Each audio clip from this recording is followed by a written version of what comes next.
ನಿನ್ನೆ ತಾನೇ ದೇಶದಲ್ಲಿ ಪೆಟ್ರೋಲ್ ಮತ್ತು ಡೀಸೆಲ್ನ ದರವನ್ನು ಏರಿಸಲಾಯಿತು. ಇದರ ಬೆನ್ನಿಗೆ ಸರಣಿ ಬೆಲೆ ಏರಿಕೆ ಖಚಿತವಾಗ್ತಾ ಇದೆ.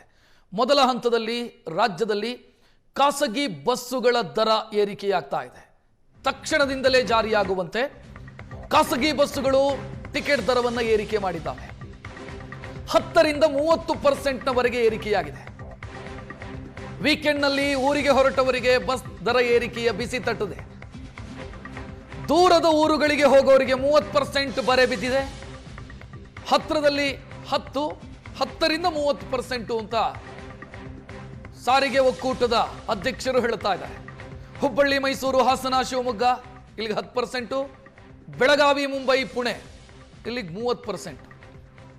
ಕೇಂದ್ರ ಸರ್ಕಾರ ಏರಿಕೆ ಮಾಡಿದ್ದು ಪೆಟ್ರೋಲ್ನ ದರವನ್ನು 3% ಜಾಸ್ತಿ ಮಾಡಿದ್ದು, ಡೀಸೆಲ್ ದರವನ್ನು 3.5% ಜಾಸ್ತಿ ಮಾಡಿದ್ದು. ಆದರೆ ಖಾಸಗಿ ಬಸ್ ಮಾಲಕರು ಹೆಚ್ಚಿಸ್ತಾ ಇರೋದು 30%. 3.5% ಕೇಂದ್ರ ಸರ್ಕಾರ ಪೆಟ್ರೋಲ್ನ ರೇಟನ್ನು ಜಾಸ್ತಿ ಮಾಡಿತು ಅಥವಾ ಡೀಸೆಲ್ ರೇಟನ್ನು ಜಾಸ್ತಿ ಮಾಡಿತು. 3.5%, ಪೆಟ್ರೋಲ್ 3%. ಇವರು 30% ಜಾಸ್ತಿ ಮಾಡ್ತಾ ಇದ್ದಾರೆ.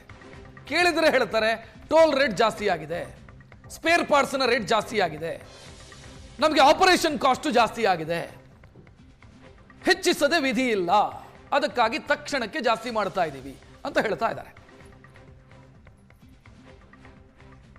10% ಹಾಗೂ 20% ದರ ಏರಿಕೆಯನ್ನು ಮಾಡ್ತೀವಿ ಅಂತ ಖಾಸಗಿ ಬಸ್ಗಳ ಒಕ್ಕೂಟ ಹೇಳ್ತಾ ಇದೆ. ಈ ಬಗ್ಗೆ ನಮ್ಮ ಜೊತೆ ಮಾತಾಡಲಿಕ್ಕೆ ಖಾಸಗಿ ಬಸ್ ಮಾಲೀಕರ ಸಂಘದ ಅಧ್ಯಕ್ಷರಾಗಿರುವಂತಹ ನಟರಾಜ್ ಶರ್ಮಾ ಅವರಿದ್ದಾರೆ. ಬನ್ನಿ ಅವ್ರನ್ನ ಮಾತಾಡ್ಸೋಣ. ಸರ್, ದರ ಏರಿಕೆಯ ಬಿಸಿಯನ್ನು ಅನುಭವಿಸಿ ಜನ ಸಾಕಾಗಿದ್ದಾರೆ. ಈಗ ನೀವು ಕೂಡ ದರ ಏರಿಕೆಯನ್ನು ಮಾಡ್ತಾ ಇರ್ತಕ್ಕಂಥದ್ದು. ಸೊ ಈ ದರ ಏರಿಕೆಗೆ ಪ್ರಮುಖವಾದ ಕಾರಣ ಏನು? ಎಷ್ಟು % ದರ ಏರಿಕೆ ಮಾಡ್ತಿದ್ದೀರಾ?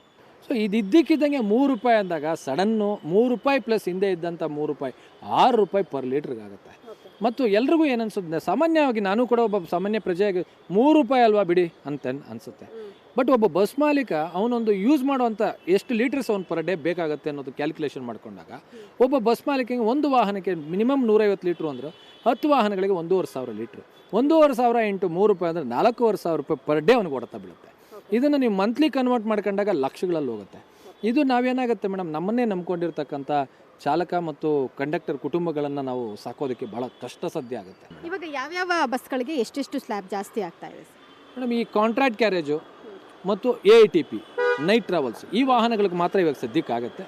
ಮುಂದಿನ ದಿನಗಳಲ್ಲಿ ನಾವು ಇವಾಗ ಸ್ಟೇಜ್ ಕ್ಯಾರೇಜ್ಗೆ ಅನುಮತಿಯನ್ನು ಕೇಳ್ತೀವಿ. ಯಾಕೆಂದರೆ ಸ್ಟೇಜ್ ಕ್ಯಾರೇಜ್ಗೆ ಅನುಮತಿ ಸರ್ಕಾರನೇ ಕೊಡಬೇಕಾಗತ್ತೆ. ಅದು ಕೊಟ್ಟ ನಂತರ ಅದನ್ನು ಏರಿಸುವಂಥ. ಎಷ್ಟು % ಸರ್? ಕಾಂಟ್ರಾಕ್ಟ್ ಕ್ಯಾರೇಜ್ಗೆ ನಾವು ಇವತ್ತು 10ರಿಂದ 20%, 30% ತನಕ ಡಿಪೆಂಡ್ ಅಪಾನ್ ರೂಟ್. ಯಾಕೆಂದರೆ ಟೋಲು ಎಷ್ಟು ಹೆಚ್ಚು ಯಾವ ರೂಟಲ್ಲಿ ಹೆಚ್ಚಿರುತ್ತೋ ಅದ್ರ ಪ್ರಕಾರ ನಾವು ದರವನ್ನು ಕೂಡ ಹೆಚ್ಚು ಮಾಡಬೇಕು. ಲಾಂಗ್ ರೂಟ್ಸಲ್ಲಿ 30% ಆಗುತ್ತೆ. ಇವಾಗ for example Bengaluru to Shivamogga 10%, Bengaluru to Davanagere 10%, Haveri 10%. So ಅದೇ ರೀತಿಯಲ್ಲಿ ನೀವು ಲಾಂಗ್ ರೂಟ್ ತಗೊಂಡಾಗ ಬೆಳಗಾಂ ಆಗಿರ್ಬೋದು, ಕೊಲ್ಲಾಪುರ ಆಗಿರ್ಬೋದು, ಪೂನಾ ಆಗಿರ್ಬೋದು, ಬಾಂಬೆ ಆಗಿರ್ಬೋದು, ಈ ರೂಟಲ್ಲಿ ಡೀಸೆಲ್ ಕೂಡ ಕನ್ಸಂಪ್ಷನ್ ಜಾಸ್ತಿ ಇರೋ ಕಾರಣದಿಂದ ನಾವು ಅದೇ ರೀತಿಯಲ್ಲಿ ಟೋಲು ಜಾಸ್ತಿ ಇರೋ ಕಾರಣದಿಂದ ನಾವು ಅಲ್ಲಿ 20%ಇಂದ 30% ಮಾಡಬೇಕಾಗುತ್ತೆ ಮೇಡಮ್. ಪ್ರಯಾಣಿಕರ ಹಿತದೃಷ್ಟಿ ಸರ್ಕಾರಕ್ಕಿದ್ದರೆ ರಸ್ತೆ ತೆರಿಗೆಯನ್ನು ಕಡಿಮೆ ಮಾಡಲಿ. ಪ್ರಯಾಣಿಕರು ನಮ್ಮ ಜೊತೆಲಿ ಇರ್ತಾರೆ ಅನ್ನುವಂತಹ ನಂಬಿಕೆಯಿಂದ ನಾವು ದರ ಏರಿಕೆಯನ್ನು ಮಾಡ್ತಾ ಇದ್ದೀವಿ. ದರ ಏರಿಕೆ ನಮಗೆ ಅನಿವಾರ್ಯ ಅನ್ನುವಂತಹ ಮಾತುಗಳನ್ನು ನಟರಾಜ್ ಶರ್ಮಾ ಹೇಳಿದ್ದಾರೆ. ಕ್ಯಾಮ್ರಾ ಪರ್ಸನ್ ಶಿವರಾಜ್ ಜೊತೆ ರಕ್ಷಾ, ಏಷ್ಯಾನೆಟ್ ಸುವರ್ಣ ನ್ಯೂಸ್, ಬೆಂಗಳೂರು.